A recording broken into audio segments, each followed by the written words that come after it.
اعوذ باللہ من الشیطان الرجیم بسم اللہ الرحمن الرحیم۔ السلام علیکم اے لوگوں، میں آج آپ کو ایک بہت ہی ثواب کمانے والی حدیث سناؤں گی، جسے سن کے آپ نہ صرف خوش ہوں گے اور بلکہ اگر آپ دوسروں تک شیئر کریں گے تو آپ خود بھی ثواب کے حقدار ہوں گے۔ تو حدیث مبارکہ یہ ہے کہ نبی کریم صلی اللہ علیہ وآلہ وسلم نے فرمایا کہ جو کوئی بندہ ایک حدیث کو سن کر اسے دوسروں تک پھیلاتا ہے تو قیامت والے دن وہ حدیث مبارکہ خود نبی کریم صلی اللہ علیہ وآلہ وسلم سے اس بندے کی سفارش کرے گی اور کہے گی کہ اس نے مجھے پڑھ کے خود بھی عمل کیا اور دوسروں تک بھی پہنچایا، دوسروں کو بھی اس پر عمل کرنے کو کہا، تو نبی کریم اس بندے سے بہت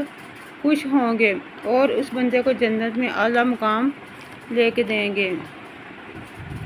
کہ بندہ جس طرف بھی نظر اٹھائے گا تو اسے تو اپنے لیے لذت سے بھرے پھل ہی پھل دیکھے گا۔ پھر بندہ خود اپنے رب کا شکر ادا کرے گا کہ یا رب العالمین، تو نے اور تیرے نبی نے ایک حدیث کو پھیلانے کا اتنا صلہ دیا، اگر آپ بھی اس حدیث کو آگے پھیلائیں گے تو جنت کے حقدار بن جائیں گے، کیونکہ دین کو پھیلانا ثواب ہی ثواب ہے۔ اللہ تعالیٰ سب مسلمانوں کو دین کو